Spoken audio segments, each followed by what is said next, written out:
परमेश्वर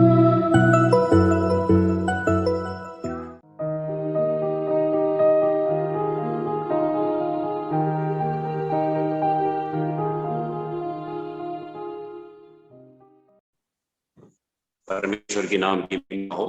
आवाज आ रहा है क्या? यस आ रहा है।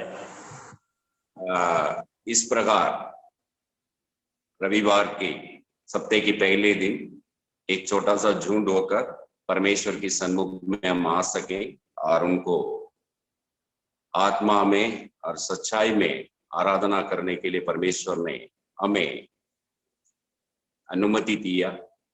विभिन्न जगहों में से हमें इस जूम माध्यम के जरिए एकत्रित किया, इसके लिए परमेश्वर को धन्यवाद देते हैं। मैं अभी भाई से पूछ रहा था, इज इट वर्शिप? मुझे मालूम नहीं था आज आप लोग वर्शिप के लिए, मैं सोच रहा था क्लासेस के लिए, है ना। 2 हफ्ते के पहले अगुवापन के बारे में मैं क्लास ले रहा था। उसके बाद में एक हफ्ता वही एग्जाम के कारण नेट की सुविधा ठीक से नहीं हुई, इसलिए नहीं हो पाया। उस अगले हफ्ता दूसरा कोई भाई क्लास कंटिन्यूएशन में एक क्लास ले रहा था, इसलिए नहीं हो पाया।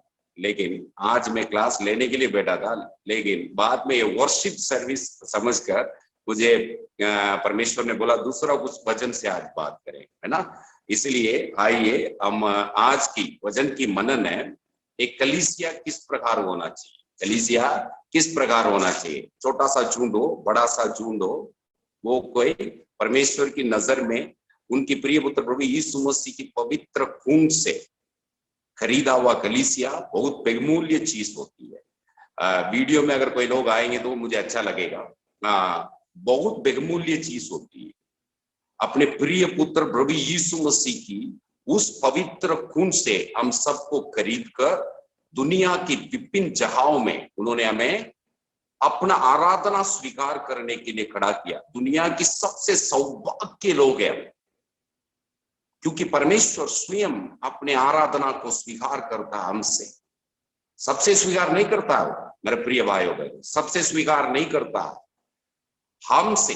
जो प्रभु यीशु मसीह के जरिए उनकी पवित्र खून के जरिए जो उद्धार प्राप्त किया, उन्हीं व्यक्ति का आराधना को वो स्वीकार करता है। अपने आराधना आज स्वीकार करने के लिए स्वर्ग में सिंहासन में बैठा हुआ परमेश्वर स्वीकार करता है आज हमारा आराधना, हमारे प्रिय उद्धार करता प्रभु यीशु मसीह के जरिए। कलीसिया के बारे में कुछ बातें आज बताना चाहूंगा। पहला थिस्सलुनीकियों का पहला चैप्टर, उसका 1 से वचन 10 तक, 1 से वचन 10 तक, उसमें कुछ बातें मैं आपके सम्मुख में रखना चाहता हूं। उन्हीं वचनों को पढ़ लेना। फर्स्ट थिस्सलुनीकियों की पहला चैप्टर का पहला वचन कोई भाई पढ़कर मुझे सहायता करे। पहला थिस्सलुनीकियों का पहला चैप्टर का पहला वचन।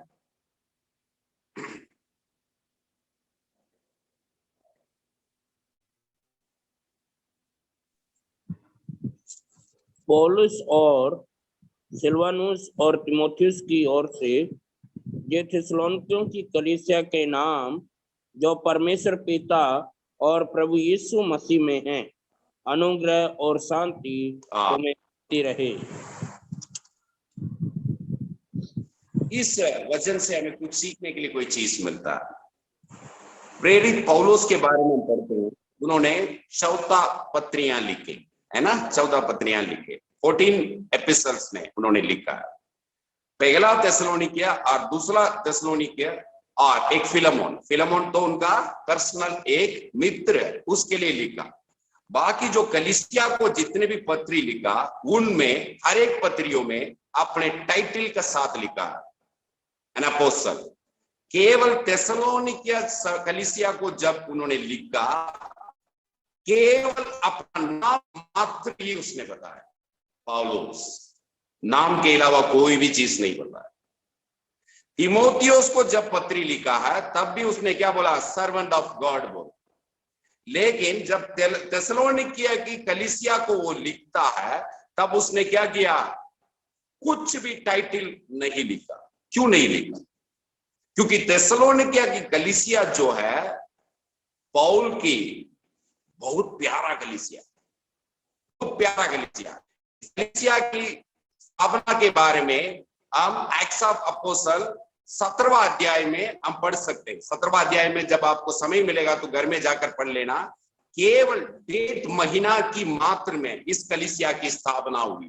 केवल 1.5 महीना की मात्र में 45 days to 50 days, 45 दिन से 50 दिन के अंदर अंदर उन्होंने इस कलीसिया की स्थापना की। बहुत कम समय में।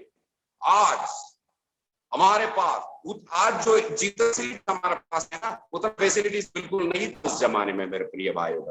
वो एक ही चीज जानते थे, वचन को जानते थे, और दूसरा मरा हुआ और दूसरा जी उठा हुआ प्रभु यीशु मसीह को प्रधानता देते थे।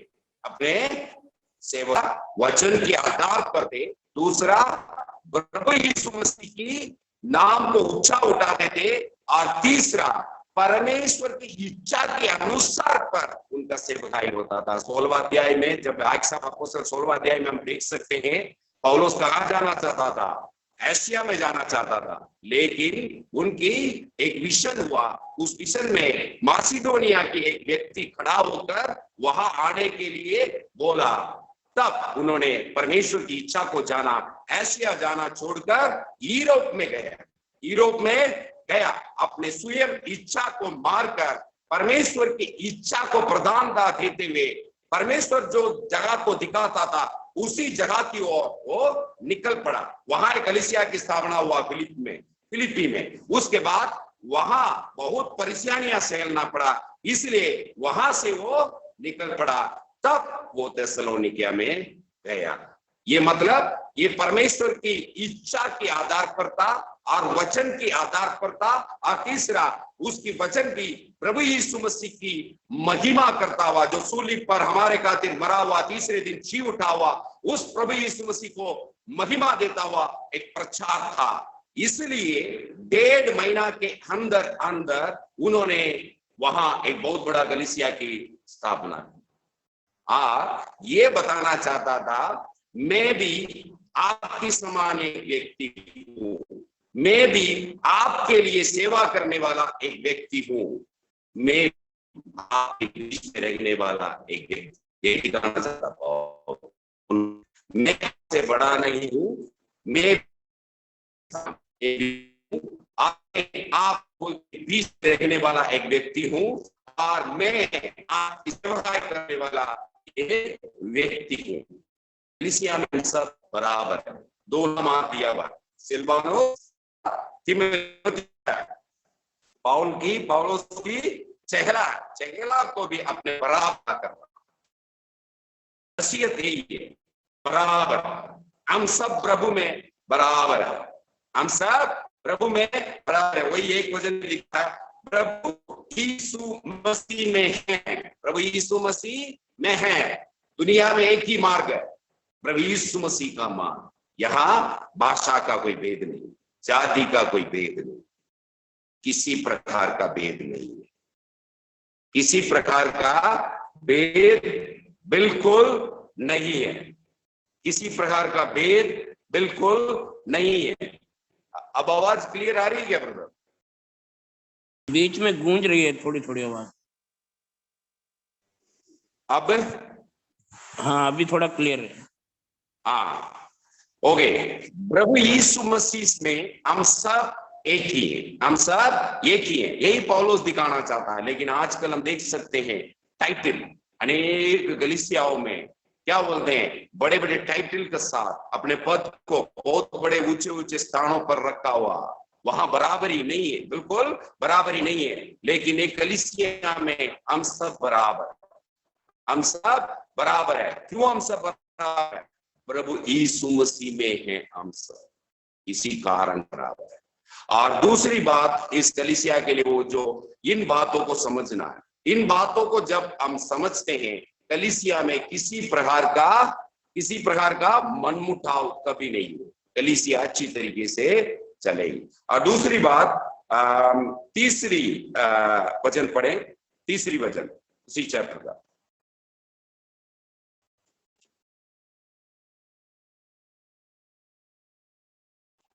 तीसरी या चौथी पढ़ेंगे, 3rd और 4th। 3rd और 4th मैं पढ़ लेता हूं। और अपने परमेश्वर और पिता के सामने तुम्हारे विश्वास का काम और प्रेम की परिश्रम और हमारे प्रभु यीशु मसीह में आशा की दृढ़ता की लगातार स्मरण करते हैं। हे भाइयों, परमेश्वर के प्रिय लोग, हम जानते हैं कि तुम चुने हुए हो। 3 बातें बता रहा। पहले उनको क्या बोल रहा है? हे भाइयों। दूसरा क्या बोल रहा है? परमेश्वर की प्रिय लोगों, और आप लोग चुने हुए हो।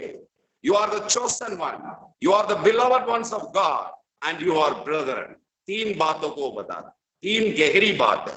कलीसिया में हर एक क्या होता है? आई होता है, ऑल और इक्वल। और हम सबको परमेश्वर प्यार करता है। हम सब परमेश्वर के प्यार हैं।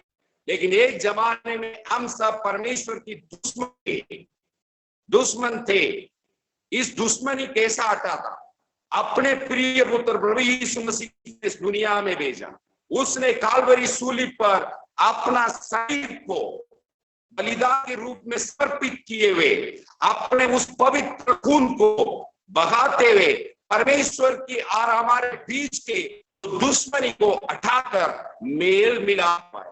जब हम काल्वरी सूली पर देखते हैं, हमारे ऊपर आने वाले सारे परमेश्वर की क्रोध को, एक दुश्मन के ऊपर जितना क्रोध होता वो सारे क्रोध को उन्होंने अपने ऊपर ले लिया। इसलिए आज हम परमेश्वर की प्रिय बने। इसलिए आज हम सब परमेश्वर की प्रिय बने। नहीं तो कलीसिया की किसी भी सदस्य है परमेश्वर का प्रिय बनने की योग्य उनके जीवन में कुछ भी नहीं है।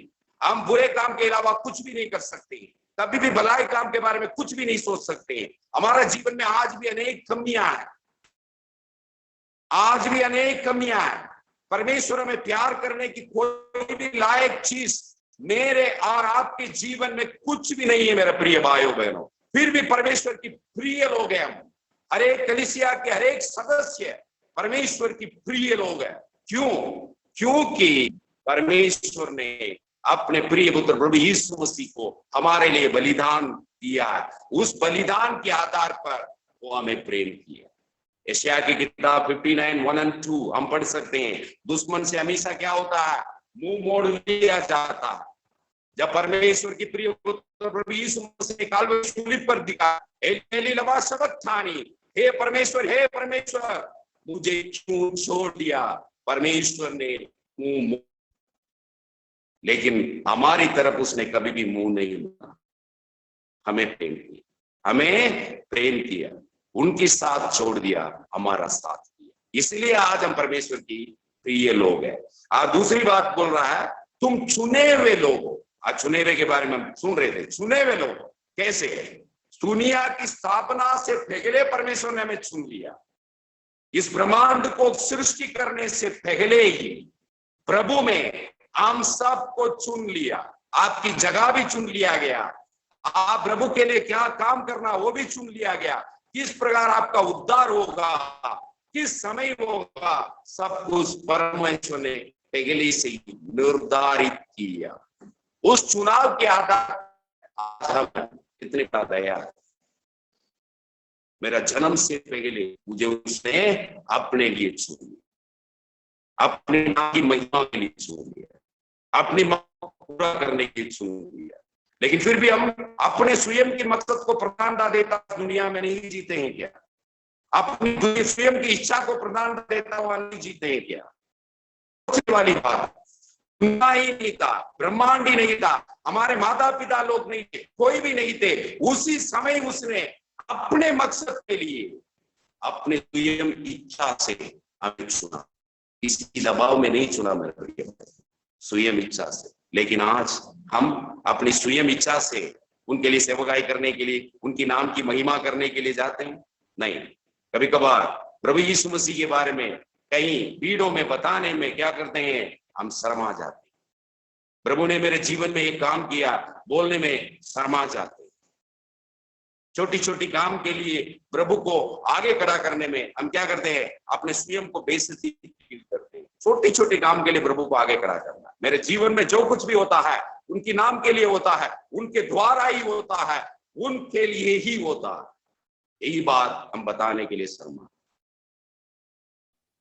दुनिया का प्रिय बनकर रहना पसंद करते हैं, परमेश्वर के प्रिय बनकर रहना कभी कभार पसंद नहीं करते हैं। हमारे चारों तरफ जो लोग होते हैं उनको खुश रखना हम चाहते हैं, प्रभु को खुश रखना क्या नहीं करते हैं, चाहते हैं। अनेक बार हमारा जीवन में चुनौतियां, और हमारे सगे भाइयों को भाई बुलाना भी कभी कभार हम क्या करते हैं, नहीं करते। बाहर जाते अनेक समय में हमारे प्रिय भाइयों के बारे में बुराई कहने लग जाते, एक ही साथ रोटी तोड़ते हैं, बाहर जाते ही उनकी बुराई कहने लग जाते। भाइयों में कभी बुराई नहीं होता, कमियां होता जरूर, हर एक के जीवन में कमियां होता।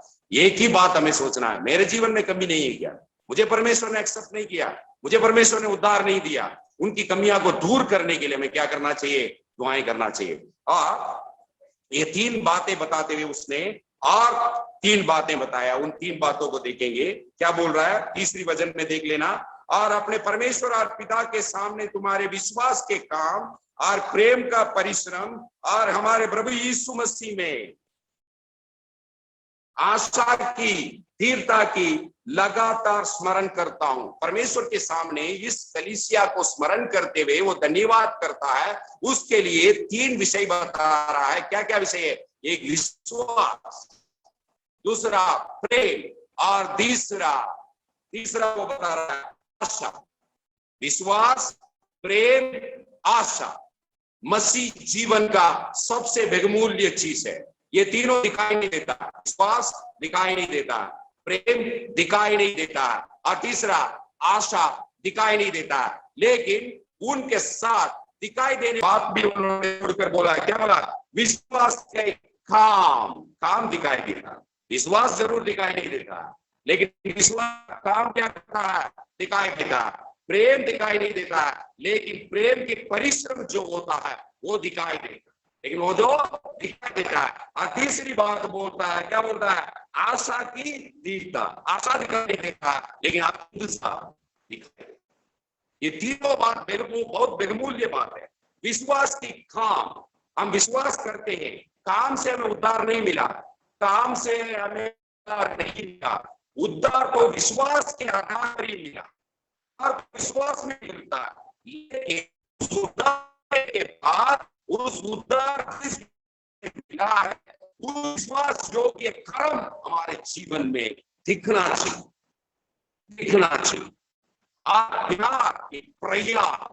प्यार का प्रयास जो होता है वो सबसे बड़ी बहुमूल्य चीज है। प्यार क्या करता है, नम्र करता है, अपने आप को नम्र करता है। मैं प्यार करता हूं, प्रयास में दिखना चाहिए, अपने आप को नम्र करना चाहिए, अपने आप को शून्य करना चाहिए। यही प्यार है, अपने लिए कुछ नहीं करना चाहिए, और तीसरा यदि आपके अंदर आशा है तो उस आशा के लिए इंतजार भी करना चाहिए। तीनों बात को 9वीं और 10वीं वचन में अच्छी तरीके से उसने बताया। देख लो इन तीनों बात को कैसा वो रिफ्लेक्ट करता है, क्योंकि वे आपकी हमारे विषय में बताते हैं कि तुम्हारे पास हमारा आना वैसा हुआ, और तुम ऐसे मूर्तों से परमेश्वर की ओर फिरें, ताकि जीवित और सच्चे परमेश्वर की सेवा करें और उसकी पुत्र की स्वर्ग से आने की बाट जोते रहे। पहली बात, विश्वास का काम क्या है, मूर्तियों को छोड़कर परमेश्वर की जिंदा और जीवित परमेश्वर की ओर मोड़ना, यही विश्वास का काम है। हमने जिंदा और जीवित परमेश्वर को माना है, तब मूर्तियों को छोड़कर क्या करना है, उस परमेश्वर की ओर मोड़ना, यही विश्वास का काम है। मूर्तियां केवल जो हमारा सामने रखा हुआ वो मूर्ति नहीं है, मूर्ति अनेक विषय होता है। परमेश्वर के अलावा अपने जीवन में किसी भी चीज को प्रधानता देते हो, वो सब क्या होता है, मूर्ति ही होता है। वो क्या होता है, मूर्ति होता है। हो सकता है आपके काम घर में अनेक काम हो सकता है, लेकिन प्रार्थना के लिए जो समय देना है वो समय देना है। यदि प्रार्थना से बढ़कर मैं उस काम को प्रधानता देता हूं, तब मैं मूर्ति पूजा करता हूं। संडे की आराधना छोड़कर मुझे काम के लिए बाहर जाना हो तो क्या होता है, उस काम को मैंने प्रधानता दिया, परमेश्वर की नाम की महिमा करने के लिए प्रधानता नहीं दिया, तब मैंने मूर्ति पूजा किया है। जब मैं परमेश्वर के नाम को या परमेश्वर को मेरे जीवन में प्रधानता ना देते हुए किसी भी काम करता हूं, वो सब मोटी पूजा में रखिए भाई। कोई एक चीज खरीदना तो भी परमेश्वर से पूछना, परमेश्वर मैं ये खरीदूं क्या, हे पिता मैं ये खरीदूं क्या, ये आपके नाम की महिमा का योग्य होगा क्या, मेरे लिए मेरे आत्मिक उन्नति का कारण बनेगा क्या है, यही परमेश्वर का प्रधानता देना। हम तो नहीं पूछते, कोई भी चीज अपने मनमानी से ले लेते हैं, कहीं भी जाना हो अपने खुद की डिसीजन होता है। संडे वर्शिप के लिए भी क्या होते हैं, समय मिलेगा तो निकलेंगे। बहुत सौभाग्य है, 6 बजे को आपको वर्शिप हो रहा है, 6 से 7 बजे तक, वेल डन, बहुत अच्छी बात है। सुबह की समय में वर्शिप करना सबसे अच्छी बात है। दूसरी बात क्या बोल रहा है, परमेश्वर की सेवकाई करना। प्यार के बिना कभी भी सेवकाई कर ही नहीं सकते हो आप, प्यार के प्रयास के बिना सेवकाई कभी भी नहीं कर सकते हो। सेवकाई करने के लिए क्या करना पड़ता है, अपने आप को नम्र करना पड़ता है, अपने आप को शून्य करना पड़ता है। शून्य करने के बावजूद भी क्या करेंगे, आपको कचरे की सामान कचरे के डब्बे के पास डाल देंगे। आप बहुत सेवकाई कर सकते हो, उसके बाद में भी आपको कचरे की डब्बे में डाल देंगे। सहन शक्ति भी होना चाहिए, सेवकाई सबसे बड़ी बात। जब सूली पर वो लटकाए हुए थे, जिनके लिए उसको लटकाया था परमेश्वर ने सूली पर, उन्हीं लोग उनकी मजाक उड़ा रहे। चारों तरफ जो कीले ठोके थे उनके लिए मरा था, लेकिन उन बातों को उन्होंने समझा नहीं, उनकी अगली बातों को समझा नहीं, उन्होंने स्वयं उनका मजाक उड़ाया। ऐसे ही हम जब सेवकाई करते हैं, हमारे प्रति भी अनेक बातें आ सकता है। जिसको हम सेवकाई करते हैं वो भी उन बातों को नहीं समझेगा, ऐसे बोलेगा कोई काम नहीं है, ऐसे निकल गया, ऐसे ही निकल गया, दूसरा काम नहीं था इसको इसलिए इस काम में निकल गया, अपने रोटियां पालने के लिए इस काम में निकल गया। लोग बोलते हैं, बहुत प्रकार का बोलते हैं, लेकिन प्यार इस सहन शक्ति देता, सहन शक्ति देता। उन्हीं लोगों का जूता बनकर उनके लिए हम क्या करते हैं, सेवकाई करते हैं। उसके लिए क्या होना चाहिए, बहुत बड़ा काम होना चाहिए, बहुत बड़ा दिल होना चाहिए, प्यार से भरा हुआ। और तीसरा क्या बोलता है, इंतजार करने की बात होता है। दुनिया में तकलीफें बहुत होती है, तकलीफों में इंतजार करना, है ना, बहुत तकलीफ होता है, तकलीफों में इंतजार करना, प्रभु के लिए इंतजार करना, बहुत कठिनाइयां होती है। सेवकाई ऐसा नहीं होता, बहुत कठिनाइयों के साथ करना पड़ता है, फिर भी परमेश्वर क्या करता है, इंतजार कर, परमेश्वर की उस आशा में खड़ा होकर आने वाला प्रभु यीशु मसीह के लिए इंतजार करते हुए क्या करते रहना चाहिए, उस तकलीफों को सहनते हुए एक जीवन जीना चाहिए। इस कलीसिया में था ऐसे लोग, थिस्सलुनीकिया के कलीसिया के बारे में बताते थे, वो फाइनेंशियली वेल नहीं थे, उनके अनेक परेशानियां आते थे, उस परेशानियां में भी बहुत खुश रहते थे, आत्मा की खुश, पवित्र आत्मा में खुश होकर इंतजार करते हुए प्रभु यीशु मसीह का दूसरा आगमन का इंतजार करते हुए एक जीवन जी रहे। आज कितने लोग हम प्रभु यीशु मसीह का आगमन का इंतजार करते हैं, ऐसा theory classes, we take a lot of classes from that, है ना, लेकिन इंतजार किसी के पास भी नहीं है, कोई भी इंतजार नहीं करता, कोई भी इंतजार नहीं करता। जरूर हमें इंतजार करना चाहिए, मेरा प्रभु जल्दी आना चाहिए। इंतजार करने वाला व्यक्ति क्या करता है मालूम है क्या, गेट पर बैठा हुआ इंतजार करता, अब आ जाएगा, अब आ जाएगा, अब आ जाएगा थोड़ी देर में। हम नहीं करते हैं, हम नहीं करते बिल्कुल। हम ये सोचते हैं कभी भी आने देना, कभी भी आने देना, कभी भी आने देना, लेकिन हमें उस इंतजार की भावना में आना चाहिए। मैं बचपन में था, गेट में बैठा रहता था मेरे पिताजी आने के समय में, क्योंकि वो हाथ में कुछ ले गया था ना, टॉफी वगैरह कुछ भी ले गया था, इंतजार करता था। उस बच्चे की जो भावना होता है बहुत अच्छा होता है। पहले वो 12 years old, my father died, मैं सोचता था 16 दिन तक मैंने ऐसे सोचा था पिताजी आ जाएंगे, मेरे पापा जी आ जाएंगे, ऐसे सोचता रहता था, आज आ जाएंगे, कल आ जाएंगे। कोई दरवाजा ऐसा सोचता तो मैं फट उठ जाता था, पापा ही आ गए। लेकिन मेरे पापा जी उस उम्र में मुझे समझ में नहीं आता था, डेथ हो गया था उनको, है ना, डेथ हो गया था। मैं यही सोचता था उस दिन की भावना हमारे अंदर होना चाहिए, मेरे पिताजी आएगा, हमारा तो मरा हुआ नहीं, जी उठा हुआ, स्वर्गारोहण किया हुआ, सिंहासन पर बैठा हुआ और वादा किया हुआ आने का। इन्हीं बातों से, इन्हीं वजनों से परमेश्वर आप सबको आशीष करे। परमेश्वर के नाम की महिमा।